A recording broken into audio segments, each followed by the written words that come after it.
Ya, mau atau tidak mau, isi dunia ini kalau dipilah cuman dua jalan saja, al-haq al-batil. Jalan al-haq, jalan kebenaran, dan jalan al-batil. Cuman dua ini saja isinya. Dan dua jalan ini selalu masing-masing berjalan untuk mencapai tujuannya. Bagi kami, insya Allah mudah-mudahan kita ini berada di atas al-haq. Kita wajib meyakini bahwa din yang paling benar itu adalah al-Islam. Ya. Sistem hidup atau agama yang paling benar dan diridhoi Allah cuma Islam. Tapi kita perlu tahu bahwa di luar Islam ada din-din lain, ya, din-din lain yang mereka berusaha untuk menghancurkan Islam. Yuridun liyutfi'u nurallahi biafwahihim. Mereka hendak menghancurkan cahaya Islam dengan mulut-mulut mereka. Ini Allah sudah jelaskan. Ayat ini jelas. Siapapun tahu ya tentang makna ayat ini, bahwa mereka orang-orang di luar Islam itu ingin menghancurkan Islam dengan mulut-mulut mereka. Wallahu mutimmu nurihi walau karihal musyrikun. Tetapi Allah hendak menyempurnakan cahayanya, yaitu al-Islam, sekalipun orang-orang tidak menyukai, orang-orang musyrik tidak menyukai. Dan bagi kita al-Islamu ya'lu wa la yula alaih. Ini satu keyakinan, Islam itu tinggi. Tidak ada yang bisa menandingi ketinggian dan kemuliaan Islam. Bagi kita keyakinan itu wajib adanya. Ya, tidak ada yang lebih mulia, tidak ada yang lebih tinggi daripada Islam. Tapi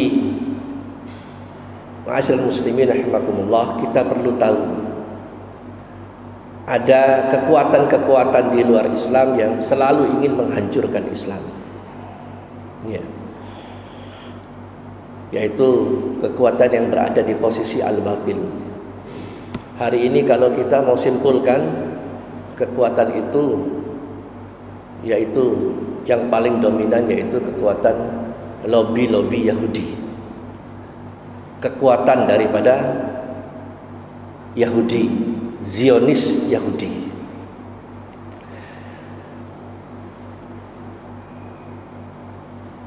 Syiah hari ini luar biasa ya, sudah kemana-mana kekuatan Syiah, dan itu adalah bikinan Yahudi. Komunisme juga itu dibikin oleh Yahudi. Liberalisme itu juga dibikin oleh Yahudi.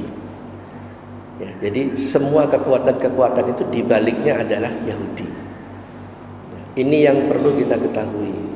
Ya. Amat salah hari ini kalau ada orang berkesimpulan, ada sebagian orang berkesimpulan, dan nggak perlu kita tahu itu. Yang penting kita sholat. Kita sholat nggak diganggu. Bisa cari uang dari rumah ke toko, rumah ke pasar, dari rumah ke kantor, udah cukup. Gak usahlah kita bicara itu. Ini pemahaman yang sangat keliru. Ya, hari ini memang kita belum diganggu, ya, belum nyata. Ya, tapi sebetulnya bagi orang yang mau melihat lebih jauh sudah nyata sebetulnya. Ya, hanya saja secara fisik kita ini belum dikoyak-koyak. Tapi secara ideologi, secara moral kita sudah dihabisi.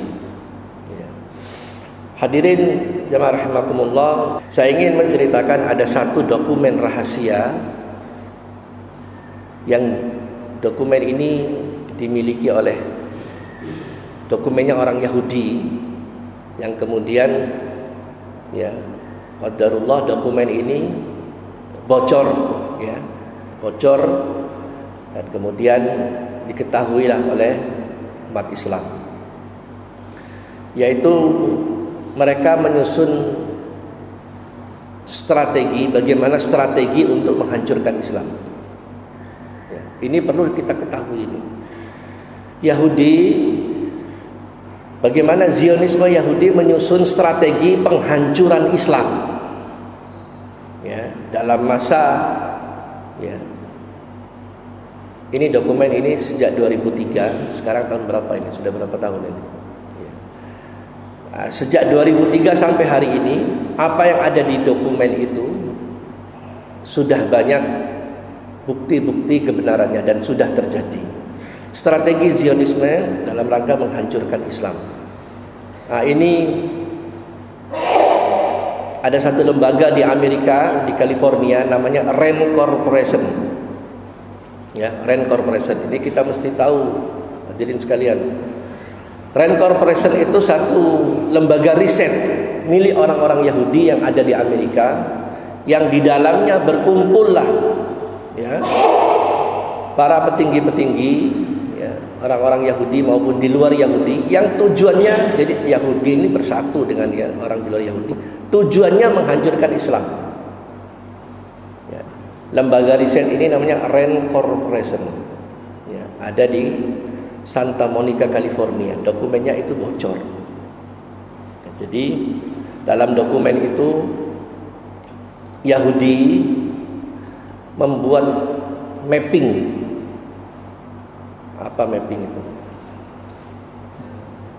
Mapping itu peta ya. Mapping, Yahudi membuat mapping peta tentang umat Islam. Ini lembaga riset ini berkumpul pakar-pakar Yahudi, orang-orang cakap. Tujuannya apa? Menggali potensi, kekuatan dan kelemahan umat Islam. Potensi, kekuatan dan kelemahan umat Islam. Mereka duduk berkumpul, berpikir, meneliti umat Islam, apa potensi umat Islam, apa kekuatannya, apa kelemahannya. Tujuannya apa? Untuk dihancurkan. Hebat nggak mereka? Pernahkah kita berpikir bagaimana potensi kekuatan musuh kita? Nggak pernah. Justru orang Yahudi itu yang mereka kerjakan. Fatalnya lagi, orang Yahudi sudah demikian seriusnya memperhatikan kita ini seolah-olah tidak mau tahu. Ini fatal sekali. Padahal jangan berpikir untuk kita, berpikirlah untuk masa depan anak cucu kita, berpikirlah untuk bangsa ini ke depan. Kita ini mungkin gak lama-lama amat ya, mungkin sebentar lagi selesai. Tapi berpikirlah untuk generasi ke depan. Ya. Nah, Yahudi membuat mapping, kemudian menyusun strategi, yaitu strategi pengkotak-kotakan umat Islam. Ya. Jadi umat Islam itu setelah diteliti apa potensinya, apa kekuatannya, di mana kelemahannya, kemudian Yahudi membuat satu program, yaitu pengkotak-kotakan umat Islam. Ya, jadi umat Islam itu dipilah oleh Yahudi menjadi beberapa bagian. Yahudi akan memberikan labelisasi, akan memberikan status, kemudian akan memberikan rekomendasi terhadap penelitiannya ini. Jadi setelah nanti di kota-kota, Yahudi akan memberikan label masing-masing kelompok ini. Umat Islam akan dikelompok-kelompokkan dalam beberapa kelompok. Masing-masing kelompok nanti diberi nama, labelisasi. Ya, kemudian status. Masing-masing kelompok ini ada statusnya. Kemudian rekomendasi. Rekomendasi dari mereka bagaimana strategi menghadapi masing-masing kelompok. Ini yang akan saya bicarakan. Ini penting sekali. Ya. Nah, yang pertama, Yahudi mengelompokkan umat Islam. Kelompok pertama bagi Yahudi yaitu kelompok yang mereka sebut fundamentalis. Fundamentalis, ya, strip, ya, atau garis miring. Hari ini yang banyak disebut orang kelompok radikal. Ini sebetulnya zikirnya orang Yahudi. Radikal fundamental. Ini ditujukan untuk umat Islam. Sayangnya umat Islam ini karena gak paham yang demikian ini, umat Islam pun ikut, ya, berzikir, ikut bersuara seperti suaranya orang Yahudi. Ini yang kita sayangkan. Jadi kelompok pertama yaitu kelompok fundamentalis, kelompok radikal Islam. Ciri-cirinya apa? Ya.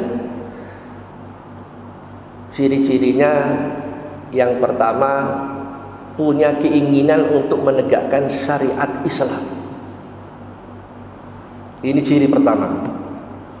Jadi kalau ada kelompok pergerakan organisasi jamaah yang punya tujuan untuk menegakkan syariat Islam, itu masuk dalam label radikal, fundamental.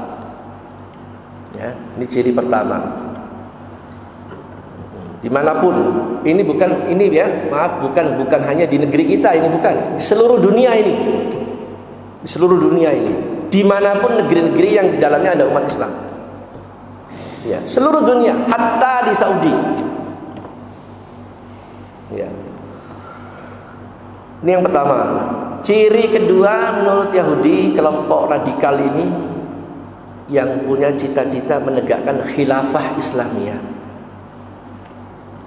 Khilafah Islamiyah, yaitu sistem kepemimpinan Islam. Ya. Ini ciri yang kedua. Ciri yang ketiga menurut Yahudi, kelompok ini anti demokrasi. Anti demokrasi. Dia tolak demokrasi karena memang sejatinya sebenarnya demokrasi itu dari mereka yang buat, ya orang-orang Yahudi yang buat. Kekuasaan di tangan rakyat. Islam sebetulnya memang Islam aslinya tidak mengenal itu apa yang namanya demokrasi. Ya. Ciri ketiga, menolak demokrasi.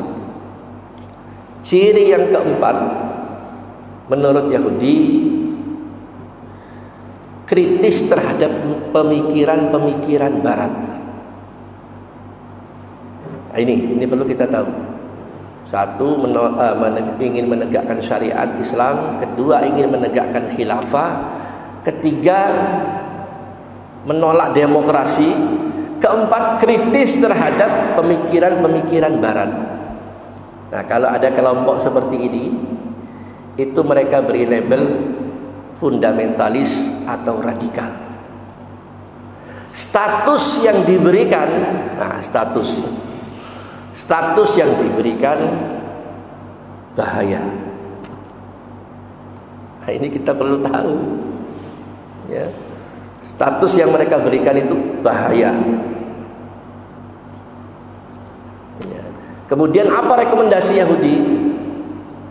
Rekomendasinya untuk kelompok yang tadi itu,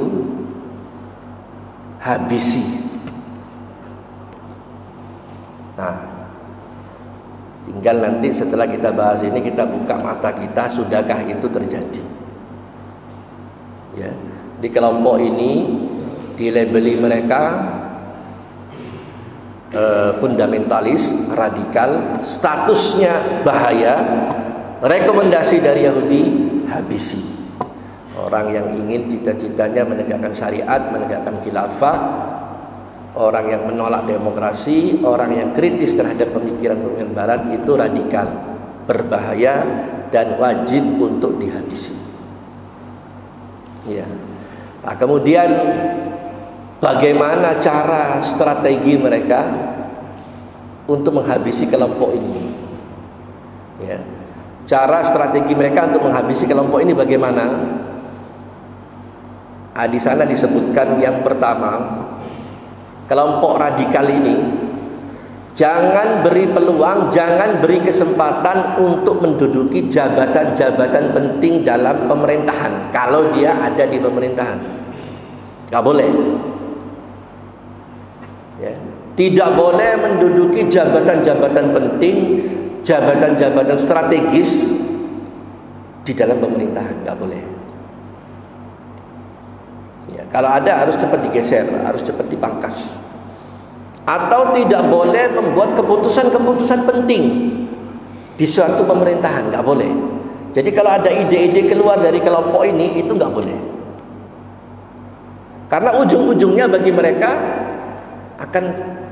ini ujung-ujungnya berusaha untuk menegakkan syariat. Jadi tidak boleh diberi kesempatan ya untuk melahirkan idenya, ya, untuk diberi ruang, nggak boleh. Ya, tidak boleh dilibatkan ya, untuk memberikan keputusan-keputusan penting ya, di dalam pemerintahan atau menduduki jabatan-jabatan penting di dalam pemerintahan. Ya, ini yang pertama. Yang kedua, kelompok radikal ini ya, jadi kata pengantar dalam ketika dokumen ini bocor ya, ada kata pengantar dari dokumen yang bocor ini begini kata pengantarnya. Seorang ulama, seorang kiai, seorang aktivis, walaupun dia lembut bahasanya, lembut ya, cara penyampaiannya lembut, orangnya cool, orangnya dingin, lembut bahasanya, tapi kalau dia punya pemikiran 4 tadi itu radikal dia. Radikal dia. Itu. Nah, strategi pertama, jangan diberi ruang di pemerintahan untuk menempati posisi penting, atau jangan berikan kesempatan untuk memberikan keputusan-keputusan penting dalam satu pemerintahan. Ini coba kita pikirkan ini. Ya, sudahkah strategi ya yang pertama ini terjadi? Itu yang pertama. Yang kedua, kelompok radikal ini jangan diberi akses untuk bisa tampil di media-media mainstream nasional. Di kelompok radikal ini, kiainya, kah ustadznya, kah tokohnya itu muka mereka itu jangan pernah tampil di media-media mainstream nasional. Nah, ini coba kita perhatikan. Itu. Ya, jadi haram ya, tidak boleh orang-orang yang dicap radikal ini mukanya bebas ada di media-media mainstream, kecuali mungkin swasta ya, media yang dikuasai oleh satu kekuatan ya, yang skupnya nasional, enggak boleh ya, tidak boleh ya, jangan beri kesempatan ya. Yang ketiga, hapuskan seluruh kebaikan-kebaikan dari kelompok ini. Kalau ada kebaikannya, kelompok ini mempunyai satu amalan-amalan yang bermanfaat untuk umat, membantu umat, ya, mempunyai relawan yang turun dalam ya berbagai medan musibah-musibah, ya, termasuk ya musibah besar semacam di Aceh, tsunami dan sebagainya. Kalau kelompok ini turun, walaupun jasanya besar, jangan pernah diangkat di media. Nah itu, ini perlu kita ketahui. Apapun kebaikan daripada kelompok ini, jangan pernah ditampilkan di media. Dan sebaliknya, jika ada kekurangan, ada kesalahan dalam kelompok ini, walaupun kecil, harus di-blow up, harus dibesar-besarkan. Sebarkan, viralkan kemana-mana, ya, supaya masyarakat luas tahu bahwa kelompok ini adalah kelompok yang berbahaya, kelompok yang tidak baik. Jadi kalau ada kesalahan dari satu kelompok yang dicap oleh mereka radikal ini, walaupun kecil, itu viralkan, sebarkan kemana-mana, ya, sebarkan kemana, sehingga umat itu, masyarakat meyakini oh, kelompok ini memang nggak baik. Nah, hari ini siapa yang menguasai media? Siapa pemilik media? Maka sebetulnya ini sudah saya sampaikan lama sudah ya, 7-8 tahun yang lalu ya, kelompok-kelompok Islam yang insya Allah punya cita-cita lurus apa itu tidak punya tempat di media ini.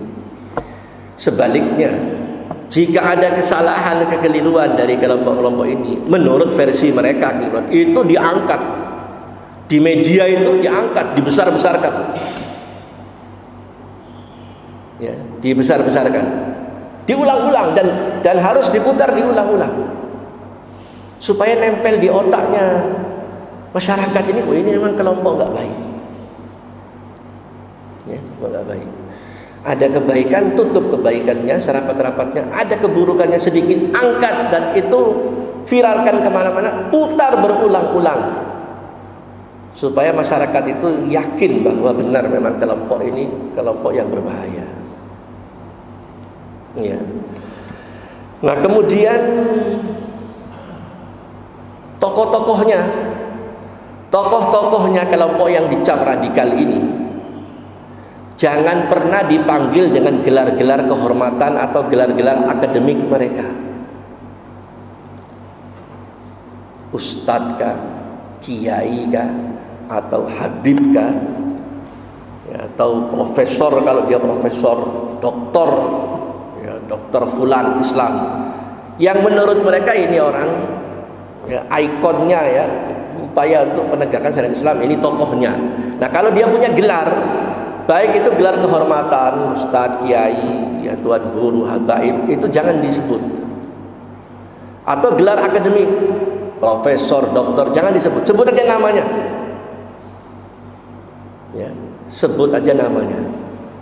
Tujuannya apa? Untuk mengkerdilkan tokoh-tokoh ini, sehingga di mata masyarakat ini tokoh-tokoh ini orang-orang bodoh. Ya, orang-orang nggak tahu apa-apa, orang-orang bodoh. Ya, sudahkah ini terjadi? Ini terjadi sekarang ini. Ya, itu. Jadi gelar-gelar apapun, ya, yang menyangkut gelar kehormatan atau akademik jangan pernah disebut. Nah, sebaliknya, ya, tokoh-tokoh, ya, tokoh-tokoh pengusung, ya, ide-ide batil itu walaupun bodoh, ya, walaupun bodoh, otaknya ini otak bodoh, otaknya ini otak paket dari atas. Itu kalau dia bekerja untuk mereka, oh itu viralkan, sebut dia, ya, gelar-gelarnya harus disebut sebagai tokoh ini, sebagai ketua lembaga ini, gitu. Ya. Kemudian selanjutnya strategi untuk menghancurkan kelompok radikal ini yaitu memfitnah, ya, mengucilkan, atau bahasa keren sekarang ini mengkriminalisasi, ya, mengkriminalisasi kelompok ini dengan tuduhan berbagai macam fitnah dan tuduhan, ya, entah dia ulama, entah dia aktivis, ya, tokoh pemuda, atau siapapun yang menurut kategori mereka masuk dalam kelompok radikal itu harus dikriminalisasi. Rusak namanya, ya, rusak namanya, sehingga tidak ada lagi, ya, kepercayaan masyarakat kepada kelompok yang menurut mereka ini radikal, walaupun dia orang-orang baik, orang terhormat, orang soleh, ya, rusak, ya, fitnah mereka, kriminalisasi mereka, sehingga posisi mereka di mata masyarakat umum itu sebagai orang jahat, ya. Gitu. Nah, kemudian kucilkan kelompok ini dari masyarakat luas. Ya. Kucilkan kelompok ini, kelompok radikal ini dari masyarakat luas. Jangan sampai masyarakat luas ini terpengaruh dengan kelompok yang menurut mereka ini radikal. Nah, hadirin jemaah salat subuh rahimakumullah, dari apa yang saya sampaikan tentang kelompok pertama ini, ya, labelisasi sudah, mereka memberikan label, ya, labelisasi sudah, ya, kemudian status bahaya juga sudah dianggap berbahaya, hati-hati, ya. Nah, hari ini bisa jadi kelompok ini dianggap lebih berbahaya dari Yahudi itu sendiri, bahkan dari komunis, bahkan dari Syiah. Ini lebih berbahaya ini. Ini saya sampaikan apa adanya ini. Ini karena saya merasa bertanggung jawab. Kalau saya nggak sampaikan, kasihan juga umat ini. Ya, kelompok yang hari ini dikategorikan radikal ini oleh Yahudi, dan jadi Yahudi itu nggak sendiri. Ini yang perlu kita ketahui. Yahudi itu punya proksi, punya boneka, punya kaki tangan, dia nggak kerja sendiri dengan dana besar. Dananya besar, Pak. Dananya besar, luar biasa. Ya. Bapak perlu tahu, pemilik bank-bank besar dunia itu keluarganya Rothschild. Siapa Rothschild itu? Miliarder Yahudi yang menguasai uang dunia ini orang Yahudi. Ini perlu kita tahu. Itu. Ya, dananya besar. Jadi mohon maaf, mereka nggak mungkin kerja sendiri. Yang dimanfaatkan siapa? Umat Islam juga. Ya, strategi mereka memanfaatkan musuh untuk menghantam musuh, memanfaatkan umat Islam untuk menghancurkan umat Islam. Ini nanti kita akan tahu ketika 4 kelompok ini sudah selesai kita bahas, makin jelas nanti. Ya, jadi dananya besar. Ya, jadi mereka bekerja ya demi kepentingan Zionisme Yahudi dalam rangka menghancurkan Islam. Kira-kira ada nggak orang begitu tuh? Umat Islam ini bekerja ya demi kepentingan Yahudi ya untuk menghancurkan Islam. Kira-kira ada nggak gitu? Yang ujungnya duit. Masuk akal nggak? Ada nggak orang Islam yang bekerja untuk Yahudi karena duit untuk menghancurkan Islam? Ada nggak? Jawabannya pasti ada. Pasti ada. Ya, pasti ada. Dalam ayat Al-Quran disebutkan, di Al-Baqarah, dalam hadis juga disebutkan. Ya, ya bi'udinahu bi'aradin minad dunya. Dia jual agamanya. Agama itu ditukar dengan nilai dunia. Agama ditukar dengan dolar. Nanti akan semakin jelas ketika pembahasan-pembahasan selanjutnya. Ya, ini labelisasi pertama, pembagian kelompok pertama, yaitu kelompok radikal, ya, kelompok fundamental radikal, statusnya berbahaya, rekomendasi Yahudi harus dihabisi. Bagaimana cara-caranya? Tadi itu. Nah, mari kita periksa, ya, kita periksa, ya, apa yang saya sampaikan tadi. Insya Allah kalau kita jeli meneliti, kita akan tahu. Dan mohon maaf, saya sampaikan di sini, saudara-saudara sekalian, jangan sampai abai, jangan sampai prinsip. Mohon maaf ini sekali lagi, jangan sampai prinsip. Ada prinsip, alah, ngapain pikir itu? Udah, nggak usah pikir itu. Ya. Jangan keliru, Pak. Ya, bumi ini harus dikuasai. Bumi ini amanah Allah yang Allah akan kuasakan. Allah akan kuasakan kepada umat Islam, itu janji Allah itu. Lah bagaimana Allah akan berikan kuasa kepada kita? Kita nggak tahu isinya bumi, nggak tahu. Musuh yang lebih tahu. Kita nggak tahu apa-apa. Asli kita nggak tahu apa-apa. Banyak ini seperti itu. Musuh itu meneropong kita, ya, dengan berbagai macam perangkatnya. Kita ini nggak tahu anteng-antengannya. Karena mohon maaf, ada sebagian umat Islam yang berpikir seperti itu. Sudah. Yang penting kita nggak dilarang sholat. Waktu ke kantor, ke toko, sudah lah, mau apa lagi? Kita pergi haji, sholat, zikir-zikir. Ini kalau ada orang punya pemikiran begitu, ini orang yang tinggal tunggu lonceng kematian. Dia bisa jadi secara pribadi selamat, tapi dia tidak tahu ada generasi kita yang nanti akan terancam, akan menjadi mangsanya daripada musuh-musuh Islam.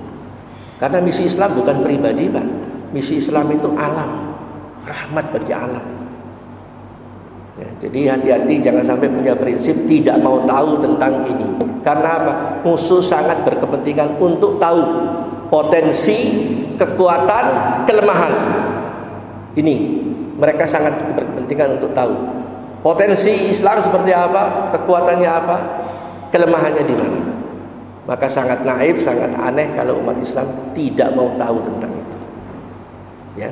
Nah, hadirin jemaah salat subhanallah, mungkin kita batasi dulu satu. Masih ada 3 kelompok lagi, ya. Kelompok tradisionalis, kelompok moderat, yang terakhir kelompok liberal. Nanti kita akan bahas di pertemuan berikutnya dan nanti ada kesimpulannya. Demikian saja kajian kita pada subuh hari ini. Subhanakallahumma bihamdika asyhadu an la ilaha illa anta astaghfiruka wa atubu ilaik.